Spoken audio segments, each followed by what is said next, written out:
Bien-aimés dans le Seigneur, bonjour. Je suis votre serviteur, l'apôtre Folefak Henri Gauthier de Stratemat Channel, la chaîne qui travaille pour susciter et équiper l'armée de l'Éternel. J'espère que vous êtes bien levés ce matin. Bon réveil matinal à chacun de nous. Nous sommes dans l'émission Chrétien aujourd'hui. Alors aujourd'hui, qu'est-ce que nous voulons apprendre et qu'est-ce que nous voulons tirer comme leçon dans le thème que nous avons commencé depuis hier. Le thème qu'on a commencé, c'est chrétien branche ou chrétien oiseau. Il est question au cours de cette semaine que chacun puisse identifier quel genre de chrétien il est. Il y a une différence entre les deux. Mais pour mieux comprendre chrétien branche ou chrétien oiseau, nous avons commencé par le texte de Matthieu chapitre 13, verset 31 au verset 32, qui dit, il leur proposa une autre parabole et il dit, le royaume des cieux est semblable à un grain de sénévé qu'un homme a pris et semé dans son champ. C'est la plus petite de toutes les semences, mais quand il a poussé, il est plus grand que les légumes et devient un arbre de sorte que les oiseaux du ciel viennent habiter dans ses branches. Nous prenons aussi le texte de Jean, chapitre 15, du verset 1 au verset 2, pour mieux comprendre chrétien branche ou chrétien oiseau. Je suis le vrai cep et mon père est le vigneron. Tout sarment qui est en moi et qui ne porte pas de fruit, il le retranche, et tout sarment qui porte du fruit, il émonde afin qu'il porte encore plus de fruits. Bien-aimés dans le Seigneur, pour mieux comprendre chrétien branche ou chrétien oiseau entre ces deux textes, comprenons d'abord ce que c'est que le cep. Le cep, dans le cas d'une vigne, c'est le tronc. Le cep, c'est le tronc et les sarments, ce sont les branches. Donc, dans le contexte de Jean 15, Jésus-Christ s'adressait à ses disciples. Et il dit, lui, Jésus, est le cep, c'est-à-dire le tronc, et ses disciples sont les sarments. Ça veut dire, toute personne qui a accepté Jésus-Christ est supposée être une branche qui est greffée ou bien qui puise sa vie de Jésus-Christ. Donc, si Jésus est le tronc, nous sommes les sarments. Ça veut dire que chaque chrétien devrait être une branche issue du tronc. Parce que vous savez que la branche est issue du tronc. Lorsqu'une plante pousse, les branches commencent à sortir du tronc. Et c'est le tronc qui transmet la vie à la branche. Sans le tronc, la branche ne peut pas d'abord exister. Sans le tronc, la branche ne peut pas vivre. Parce que la sève qui contient la vie dont a besoin la branche vient du tronc. Donc, en tant que disciple de Jésus-Christ, pour que tu sois issu du tronc, il faut que tu aies reçu l'évangile purement venant de Jésus. L'apôtre Paul dit dans 1 Corinthiens chapitre 2, verset 2, je n'ai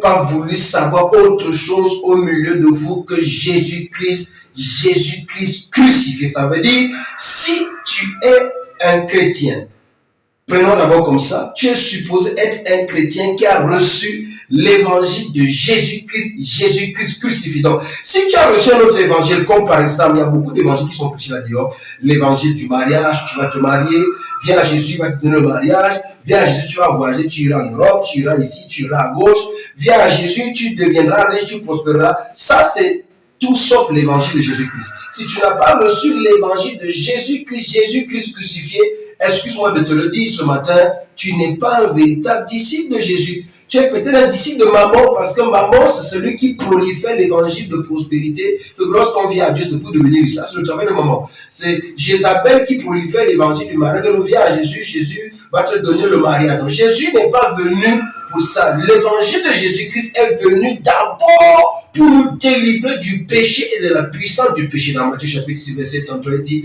cherche premièrement le royaume et la justice de Dieu, et le reste vous sera donné par Dieu. Maintenant, la question qui se pose de savoir comment faire pour être chrétien branche si j'ai reçu un mauvais évangile. C'est très simple.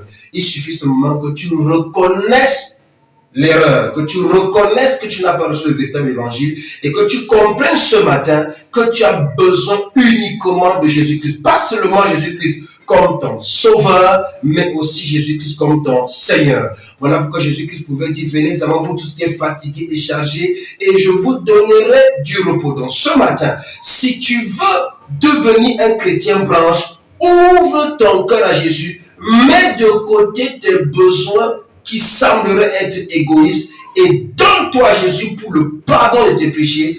donne-toi à Jésus pour dépendre de lui. Ne l'accepte pas seulement comme le sauveur qui te sauve des situations, mais aussi comme le Seigneur de qui tu dois totalement dépendre. Pourquoi? Parce que le chrétien branche, un, est issu du trône qui est Jésus. Deuxièmement, le chrétien branche reste greffé, reste attaché, reste, je ne sais pas comment il veut dire ça, reste ancré en Jésus. Trois, le chrétien branche puise sa vie en Jésus. C'est pour ça que je vais prier pour toi ce matin. Qu'à partir de ce matin, comme tu vas t'engager avec Jésus, tout à l'heure nous allons faire la prière, comme tu vas t'engager avec Jésus, que ta vie puise en Jésus-Christ. Que ton existence puise en Jésus-Christ.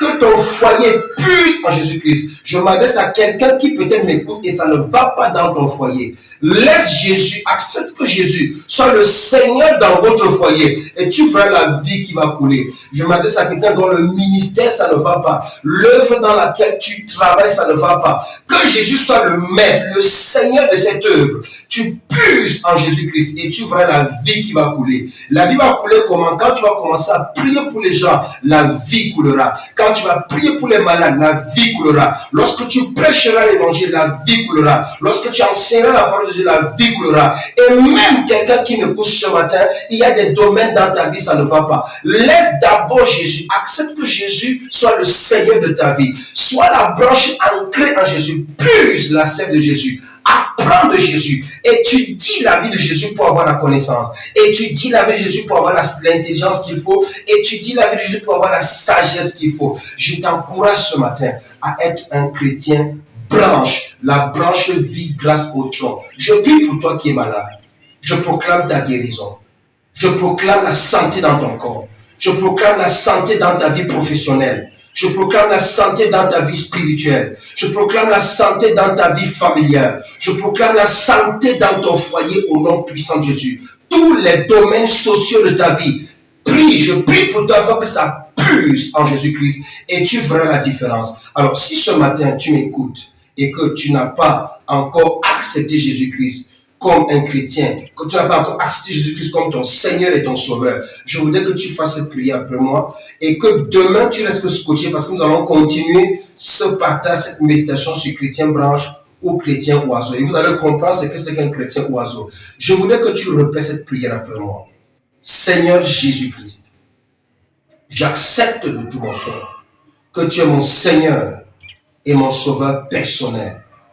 J'accepte que tu as payé le prix à la croix et que tu as versé ton sang pour moi et que tu es venu pour le pardon de mes péchés et pour le salut de mon âme.